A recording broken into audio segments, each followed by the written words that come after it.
I'm not gonna make it. If I hadn't got the concept working, then I think the film would have failed because you would have said no one would have watched it. No way, mister. You're going to the top of this mountain, broken legs and all. It was pretty exciting because, first of all, I always really admired Peter. You're crazy, you know that? You know, the Truman Show was fantastic. Yeah, tell me something I don't know. Somehow it feels like it has a particular place in the library. Every decade there's a couple of films that sort of hold up and capture the time they were made and sort of have a timeless quality about them. All right, promise me one thing, though. If I die before I reach the summit, you'll use me as an alternative source of food. Peter saw, he saw in Jim something that none of us had seen.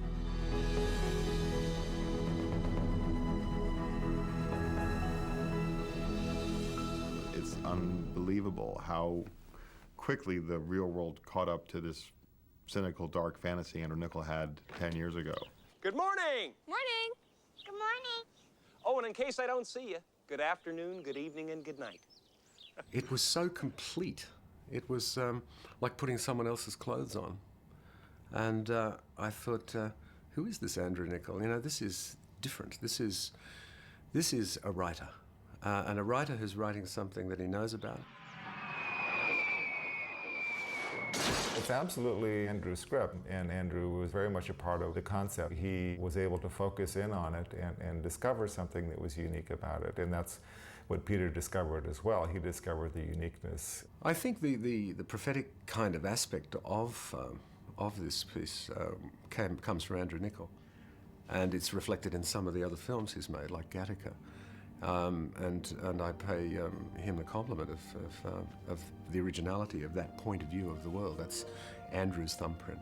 The Truman Show is really not such a far-out concept right now. And we used to laugh. We used to make jokes about, what now is going to happen with reality TV, which wasn't even an expression then.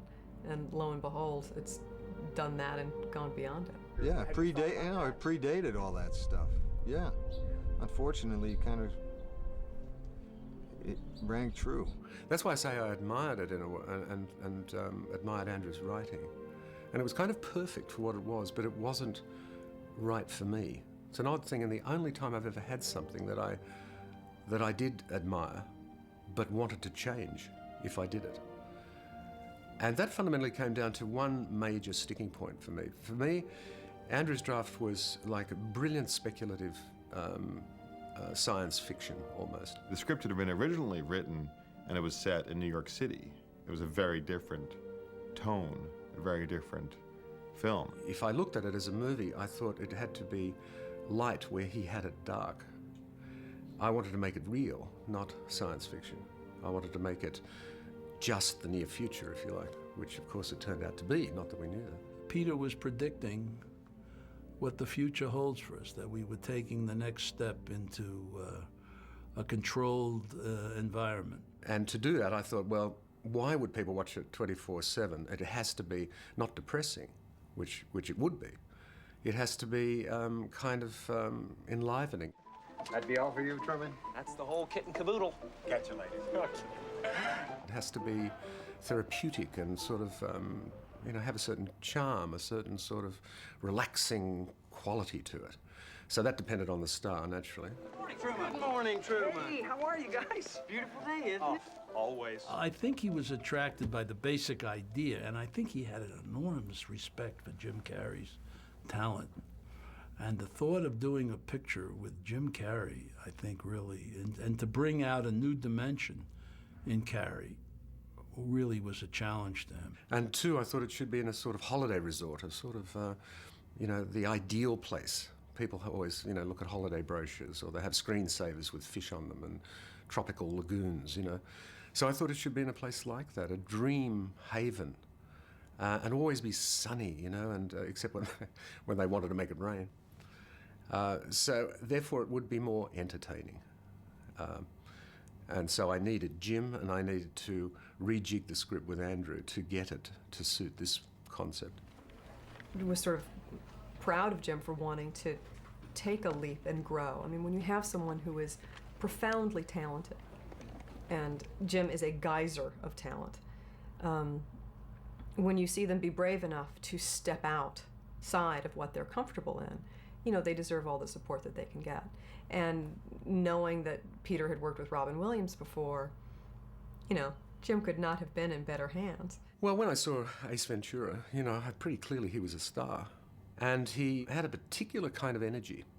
If I can quote Charlie Chaplin, you know, when he was asked, what do you think it is? I know it's a corny question, Charlie, but why do you think the world loves you? And he said, oh, that's an easy question to answer. I offer them charm and energy, the two things they most lack. And Jim has those qualities. And he was ambitious, which is interesting. He was ready for a change. He was ready to try something to break out of the mold of basically a very young audience, which is what he had. And this was perfect material. He realized that for him, because he could, you know, keep one foot in a way in the comedy area and at the same time develop a more realistic character. I was really kind of nervous about working with someone like Peter Weir because I thought he would have such granite, written in stone ideas about, you know, about what he wanted to do. You know, he would come down from the mountain and go, these are the laws. Let thou, you know, whatever, whatever he was going to do, you know, pull a Moses on me. But he didn't. He was very like, come on, let's scratch this out together. You know, let's figure it out. You know, many comics, people who basically do comedy, are really strange, and many of them are self-loathing. He's not. He is a very sensitive and understanding. He put himself completely in the hands of Peter Weir. And after all, he had had tremendous success doing bizarre comedies. This was his chance to move into the dramatic world. So this was a big risk that Paramount took and that Peter took, and that, you know, it wasn't an obvious choice. Having said yes to this project in '95, with the script in pretty good shape, it seemed, Jim wasn't available for a year. He was just booked up. Well, that was a great accidental happening, because we really worked hard to get the script into the shape that I finally shot. And we did, you know, 16 drafts or something. And were able to explore all kinds of avenues. I wanted the logic of the piece absolutely watertight. I wanted to have thought of every question that an audience might ask, because I knew that if we didn't answer them, even in small details, then it would open a crack in the piece, and it would say it couldn't happen. And that's what those exhaustive drafts did, you know, and that therefore when you watch the film, pretty much everything is covered, so that you suspend disbelief, as you have to do in a film, and you believe this could happen. And at the same time, I did things like I wrote a background to Christoph. I said to Andrew, do you mind, I'm going to really invent this guy's background for myself. And so I wrote a 10-page piece about him and where he came from and documentary background, and you know, he'd won an Academy Award for a piece he'd done on the homeless, in which he'd put some cameras in a kind of crash pad and, you know, filmed homeless people, and that, you know, made it plausible. And initially the Truman Show was only to be about a baby, and they were going to do 1 year of its life, which seemed more logical, and sell baby products. So they only built a nursery, and they hired a mum, and, you know, you would see the kind of products for sale there, you know, the powders and oils and things for the baby and baby food. It was so successful, they decided to add a father to it, so they built a garage. And so the father could come and go from the nursery to the garage, and in there would be, you know, his car and the rakes and tools, and, you know, and so they developed a little husband and wife story going, and went for another year. And then Christoph presented them with the big plan, which was to go from cradle to grave, a whole life, and build not just a house, but a town. And then I went into the details of how he raised finance. You know, I had advisors telling me how you would do this and get money from here. The Japanese loved the idea right off, and, you know, so I was making it plausible for myself. Peter has a way of taking a little back he doesn't try to sell you all at one time. He tries to do it in bits and pieces. And as a result, he gets a lot of big results. You know, it's a story that you've got to believe it. He wrote an enormous amount for all of us, and the thing that was the most helpful to me was not only Peter, but his wife, Wendy Stites, who was a genius. They gave me a catalog, a Sears and Roebuck catalog from the 1940s. And so all the physical movements are sort of based on those silhouettes from those models. And so we worked a lot on the physicality, and I can just remember talking to Peter and just laughing. I mean, the two of us just laughing as we came up with one sort of more wild characteristic about this person. So it was, it was just a joy. It really was.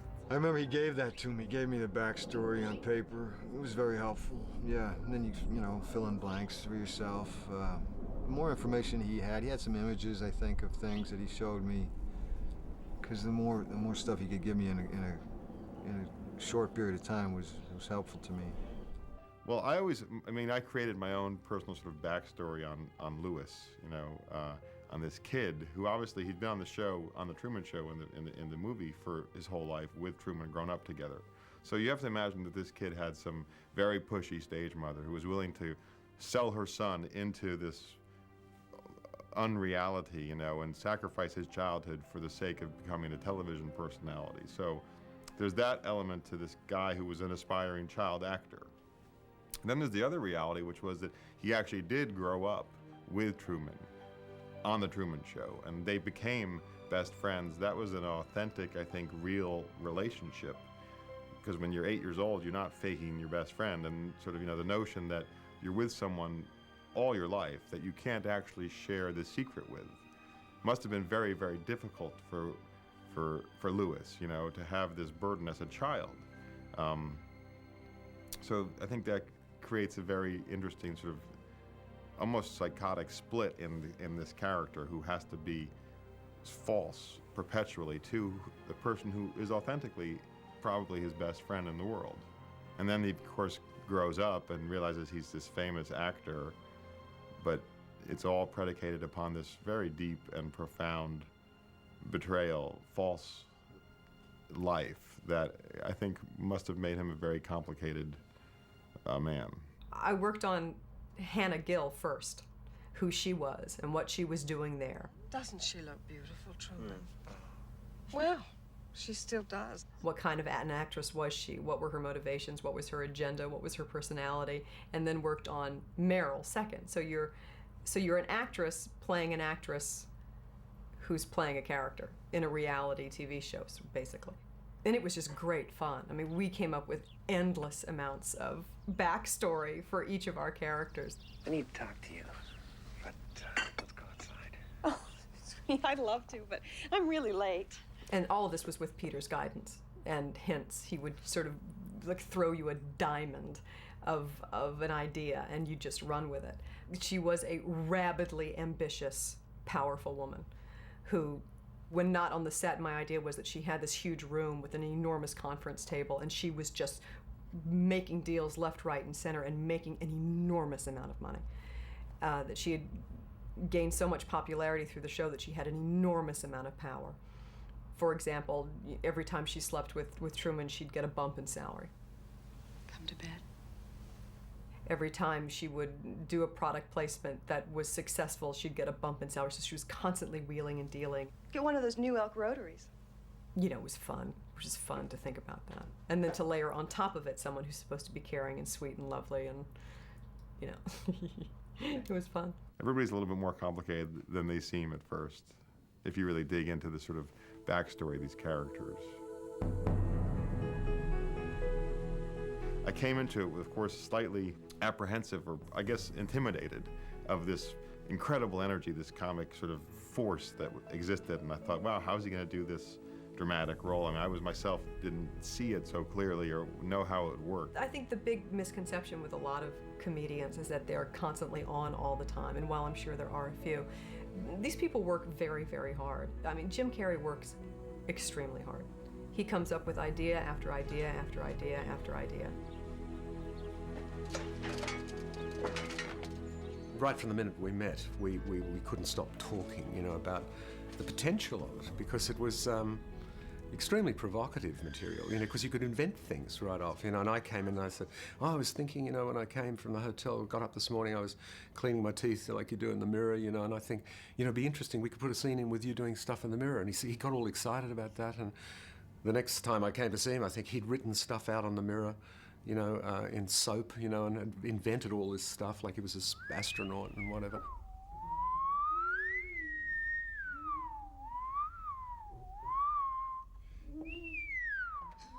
The whole Trumania thing is, you know, came from me in my own bathroom drawing faces on the mirror and sticking my face into them like they're little soap masks, you know. And sometimes I would do a whole bodysuit or a big frilly dress or something like with a wig, and then put myself into it.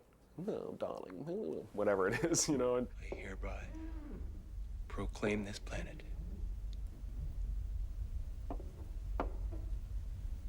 Trumania.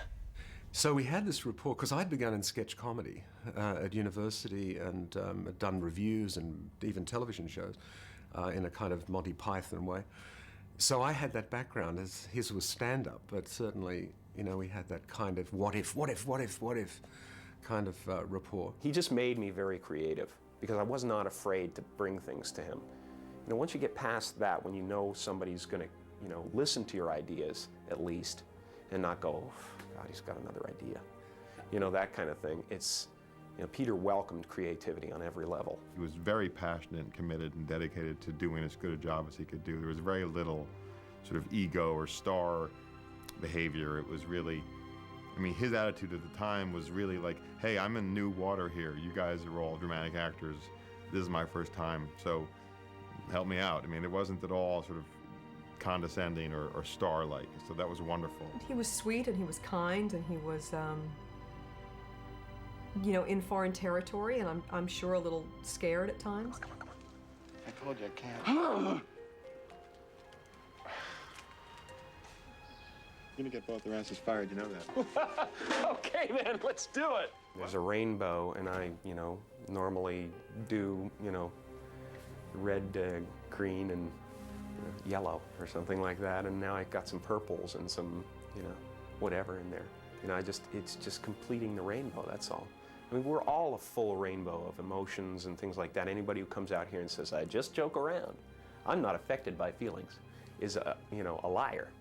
And so I guess that's the great thing about this project for me, is I get to show the other colors. And people talk about acting as being reacting, and he gives you a lot to react to, so it makes your job pretty easy. And I was also sort of amazed at how talented and good he was dramatically. I haven't never seen him like that.